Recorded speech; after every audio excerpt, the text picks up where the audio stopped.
Eileen, a woman who had once fallen into homelessness, now stands before an opportunity to change not only her own life, but also the lives of others like her. After receiving significant support from the community through GoFundMe, she decides to use the funds to establish a welfare fund to help the homeless. However, she is well aware that what she is doing will not be easy and that she will face many challenges. The first time I laid eyes on Nicole, I knew I had no place in her world. She was always the perfect student, the golden girl, the one who walked out of college with a first-class degree, while I was just another face in the crowd, trying to survive. I remember when we were in school together, how she always seemed to think she was better than everyone else. It wasn't just the grades. She had this way of making everyone feel inferior, like she had the world at her feet and we were just waiting to be crushed under her heel. I never could have imagined that years later, she would walk into my life again, this time in the form of a confrontation that would change everything. It all started one evening when I thought I could finally catch a break. After months of being pushed around trying to survive, I thought, maybe this time I can do something for myself. I was hungry, more than just physically, but emotionally, mentally. All my life I had been running from something, running from a past I couldn't escape. And there I was, in the back corner of the storage facility, trying to make do with what little I had, when Nicole showed up. I saw her standing there, arms crossed, her sharp gaze cutting through the dim light. She was the same as always, dressed in business attire, looking like she owned the world, with a look of disdain on her face as she saw me eating dinner in what was supposed to be my safe haven. I could feel my heart racing, knowing this confrontation was going to be inevitable. "What do you think you're doing?" she asked, her voice laced with anger, disbelief. It was as if she couldn't comprehend how someone like me could be in her world, let alone in her storage unit. She could barely mask her contempt. "Seriously?" she scoffed. "You're feeding this criminal?" She spit the words out like venom, not even bothering to look at me directly. It was all too familiar, the way she would tear people down with a single sentence. I tried to hold my ground. "She's not a criminal. She's going through some hard times, Nicole," I said, my voice shaky, but determined. "Living in my storage unit illegally isn't hard times, Eileen. It's theft," she snapped, her words like daggers. "I knew something was off when I saw the second dinner. But now I catch you in the act. Helping a criminal? Seriously?" Her voice was dripping with disdain, each word punctuated with a venomous bite. I could feel my face burn with shame, but I refused to back down. I had nothing left to lose. "I'm not a thief, Nicole. I'm just trying to survive," I said quietly. Her lips curled into a smirk. "Oh, I know all about surviving. I'm a survivor too. Look where that got you. I own a national chain of storage facilities and I'm worth millions. And you're nothing. You're basically homeless, and after I call the cops, you'll be a convict too." I could feel the sting of her words like a slap to the face. The anger inside me swelled, but I held it in, trying to remain calm. "Please, Nicole, we can work something out," I said, my voice barely above a whisper. "Oh, Eileen," she said with a mockingly sweet tone. "I might consider letting you stay if you get down on your knees and beg me to let you stay." She was enjoying this, enjoying seeing me squirm. I knew this wasn't a game to her, but it felt like one. It was a cruel game, one that she was winning. "What? No, that's not fair." George, the only person who had been kind to me in this place, stepped forward, his face flushed with anger. He had always been my ally, but now he was the one standing between Nicole and me. "I can't believe you'd make someone do that. She's just going through a tough time," George said, his voice shaking. But I could see in his eyes that he was just as trapped as I was. Nicole laughed coldly, her eyes narrowing. "You really think I care about that? No, Eileen, you don't get to stay. Not after all the trouble you've caused. Now get out of my facility." "But you promised," I said, my voice breaking. "You promised that if I begged, I could stay." "I said I might consider it, but I've changed my mind. Now get out," she snapped. I felt my world collapsing around me. I was fighting to hold back tears, but they were threatening to spill. How could she be so heartless? George's face softened as he looked at me. "I'm so sorry, Eileen. I didn't want you to get in trouble because of me. I tried to do the right thing." "You didn't do anything wrong," I said, forcing a smile. "You were just trying to help me. I'll be fine." George didn't seem convinced, but he didn't argue. He knew Nicole's decision was final. He picked up his things, and I followed him out of the storage unit, my heart heavy with the weight of defeat. This was just the beginning of the chaos. As we walked away, I could feel the cold wind biting at my skin, but it wasn't the chill from outside that made me shiver. It was the reality of what I had just lost.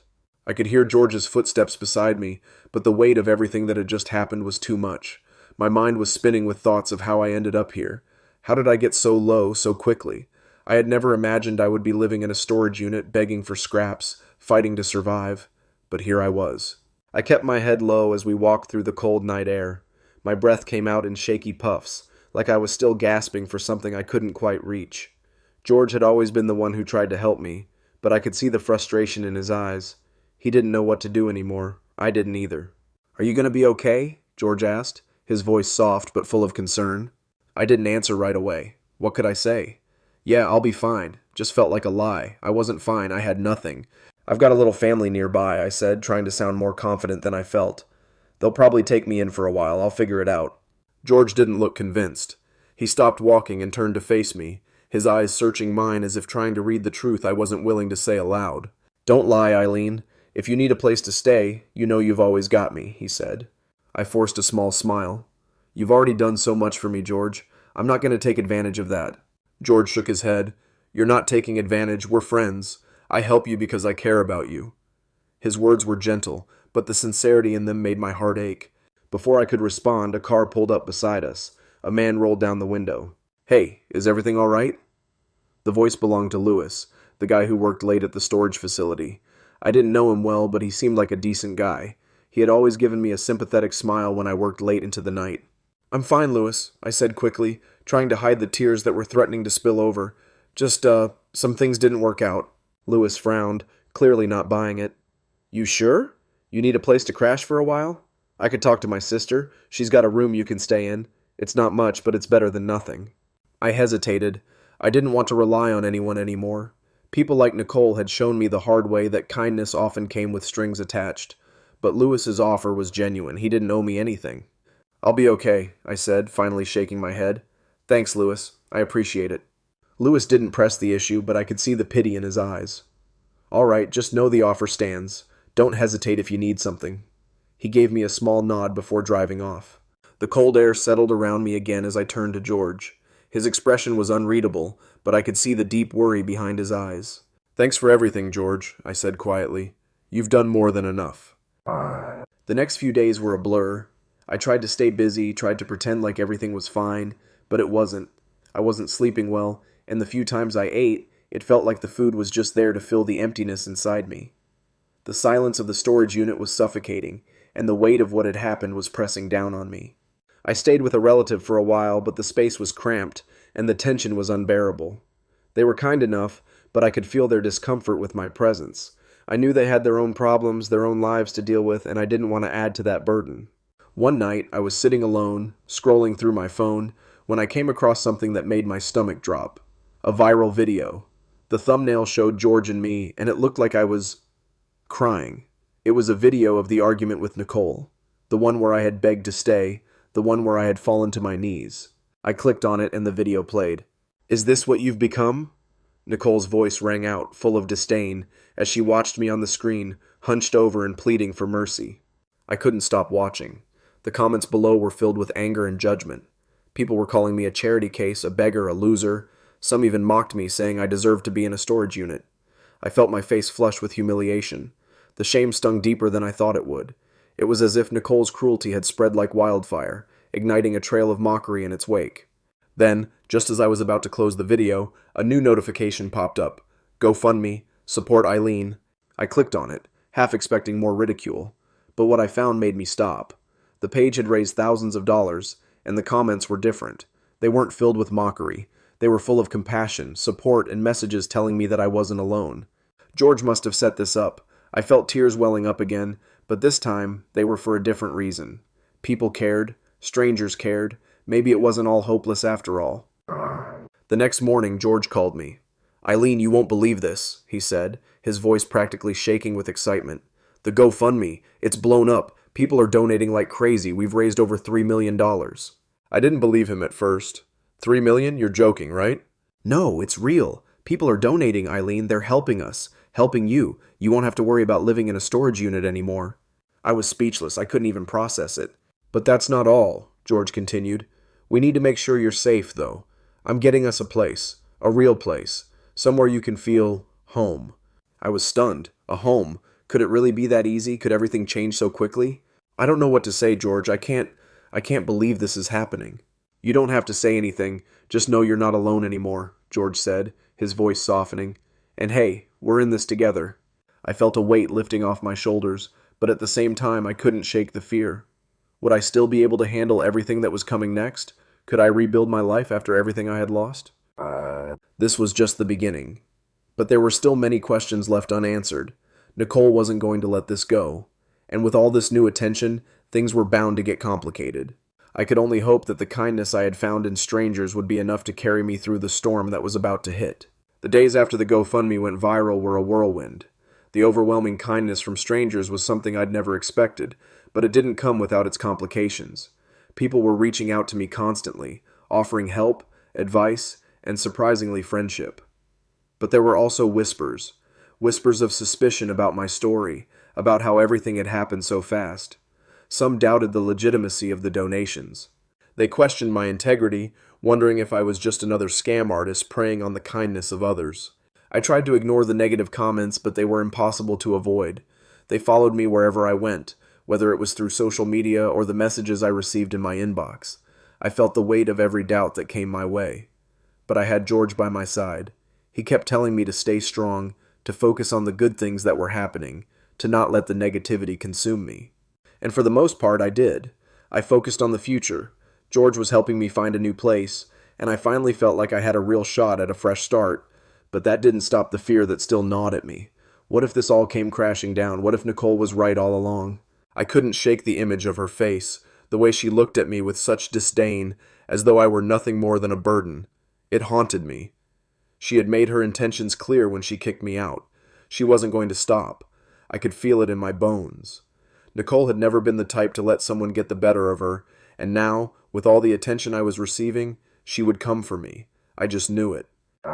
One night, after a long day of packing and sorting through my things, I sat down at the small kitchen table, staring at the pile of bills and documents in front of me. I was starting to feel overwhelmed again. The pressure of having everything I'd lost now resting on my shoulders was too much to bear. Suddenly I heard a knock at the door. I didn't expect anyone, and when I opened it, I froze. Nicole stood there, her arms crossed, looking exactly like she did all those years ago. Like she had all the answers, like she knew exactly how everything should go. "What are you doing here?" I asked, my voice shaking slightly. I wasn't sure if I should be scared or angry, but the feelings were both bubbling inside me. Nicole pushed past me, walking into the apartment without invitation. "I think it's time we had a little chat," she said, her tone condescending.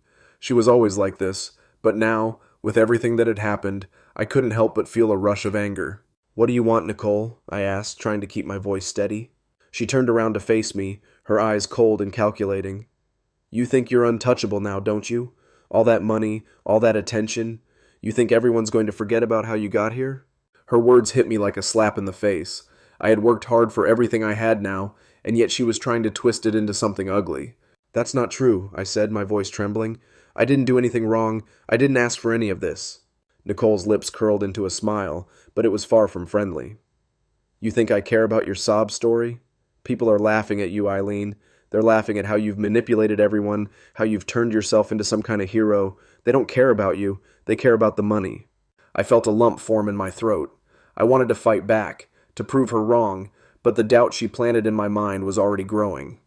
I had worked so hard to escape my past, to rebuild my life, but now I was starting to feel like it was all slipping away. "I didn't manipulate anyone," I said, trying to keep the tears at bay. "I didn't ask for this. I'm just trying to survive." Nicole stepped closer to me, her expression a mixture of triumph and cruelty. "You don't deserve any of it. You don't deserve the money, the support, or any of this. You'll see. Eventually people will realize who you really are." I felt my stomach drop. This wasn't just an argument, this was a warning. And I had no idea how far Nicole was willing to go to destroy me. The days that followed were a blur of anxiety. I tried to focus on the positive things, the new apartment, the support from strangers, the fresh start, but Nicole's words kept echoing in my mind.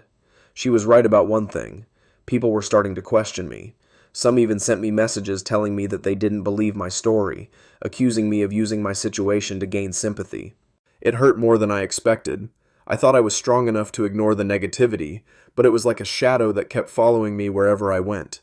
Every time I looked at my phone, there was another comment questioning my integrity, another person telling me I didn't deserve any of this. I wasn't prepared for this. I thought that once I had the support, everything would fall into place, but it wasn't that simple. The more people donated, the more I felt like I was being put under a microscope, like everyone was waiting for me to mess up. The pressure was suffocating. One afternoon, I was sitting on the couch, scrolling through messages, when I saw a new notification. It was from George. "I need to talk to you," the message read. "It's about Nicole." My heart skipped a beat. Nicole again. What now? I texted back, asking what was going on, and George quickly called me.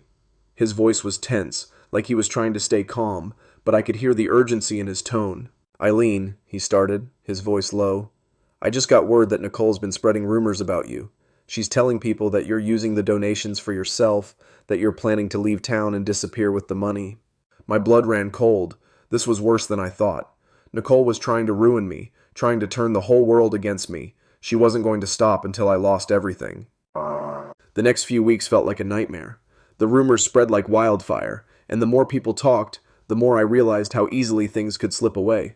Nicole wasn't just trying to discredit me. She was trying to destroy everything I had worked for. The kindness that had come from strangers now felt like a distant memory, replaced with suspicion and doubt. But I wasn't going to give up. I couldn't. I had made it this far, and I wasn't going to let Nicole or anyone else tear me down. I took a deep breath, looked at the life I had started to build, and made a decision. I was going to fight back. After the GoFundMe went viral and I raised millions of dollars, I felt overwhelmed. I couldn't believe the numbers I was seeing, but instead of feeling joy or relief, a heavy weight settled on my chest. This money wasn't just a lifeline for me, it came with a huge responsibility. I didn't want my life to revolve around just receiving money. I didn't want it all to be about me.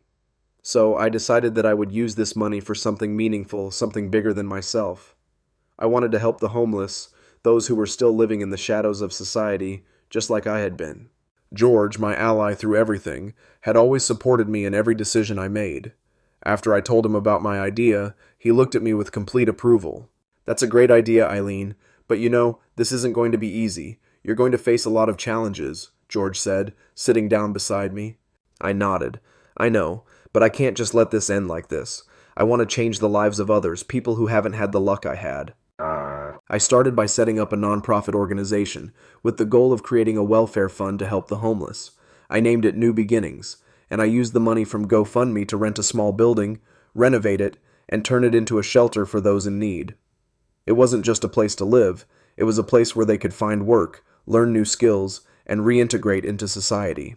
On the first day we opened the welfare fund, I couldn't stop the tears when I saw the people who had lost all hope finally have a chance. Every person who walked through those doors, I treated like a friend, not like someone society had abandoned.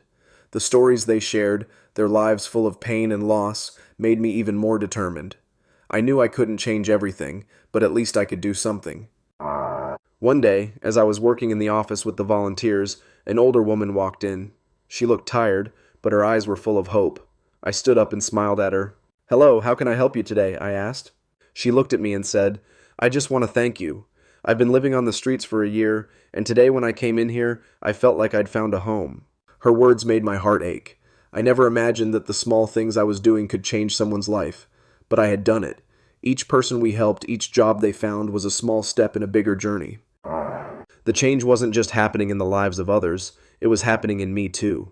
I no longer felt like someone just borrowing help from others. I felt like I was someone who could give. When I saw the people we were helping slowly getting back on their feet and rebuilding their lives, I felt a sense of purpose that I had never known before. George, still my greatest support, was always by my side, helping me work through the challenges in the organization. One evening, as we were sitting down to dinner, he looked at me and said, "You've done something that you never thought you could do. I'm so proud of you, Eileen." I smiled, thanking him. It's not just me, the volunteers, the people who've helped, they're the ones really making a difference. Life began to change in ways I hadn't expected. New Beginnings started to gain more attention from the community. Other organizations reached out to us, sharing ideas and looking for ways to collaborate and help the homeless. I started organizing fundraisers, asking for donations, not just for me, but for everyone in need. But I never forgot the people who had helped me when I had nothing. They gave me the opportunity to do what was right, to make a difference. Even though I had changed a lot, one thing remained the same. I would never forget what I had gone through. That's why I continued doing this work, because I knew there were so many people out there just like I was who needed a chance to change, a chance to have a new life. In the end, I didn't just become someone who received help. I became someone who made a difference in the lives of others. I did something I never thought I could do, and I knew that my journey was only just beginning. Eileen receives a very valuable gift from one of the people she helped. This person has successfully overcome their hardships with Eileen's help and now wants to show their gratitude. However, this gift places Eileen in a dangerous situation as Nicole and other enemies begin targeting this asset. She doesn't know whether this gift is truly a gesture of appreciation or just a trap. Eileen can choose one of the following paths. 1. Accept the gift and use it to expand the welfare fund. Eileen decides that this is a great opportunity to continue growing the organization and help even more homeless people. This gift could be the key to executing her bigger plans. Though there are risks, she believes that helping the community is the most important thing. 2. Reject the gift because she suspects something isn't right about it. Eileen feels that this gift is too good to be true. While she wants to help others, she can't take the risk with her own safety and the safety of those she cares about. She decides to turn it down and find ways to protect herself and the welfare fund from any potential danger. 3. Share the gift with the community so everyone can benefit, refusing to let herself be exploited. Eileen decides that no matter if the gift is a trap or not, she will share it with those who need help. Rather than letting herself become a target for bad people, she wants everyone to benefit from this gift, demonstrating her selflessness and dedication. When faced with this situation, you can imagine yourself as Eileen, someone who has just received a large gift from another person, but is unsure of the motives behind it. In a society where help often comes with challenges and risks, would you choose self-preservation or take a leap of faith for a higher purpose? Would you be willing to share your good fortune with others, or would you keep everything for yourself to ensure your safety? So what would you do? Put yourself in Eileen's shoes and choose an answer for her. Choice 1. Accept the gift and use it to expand the welfare fund. Choice 2. Reject the gift because of suspicions about it. Choice 3. Share the gift with the community, refusing to let herself be exploited. Please leave a comment under this post.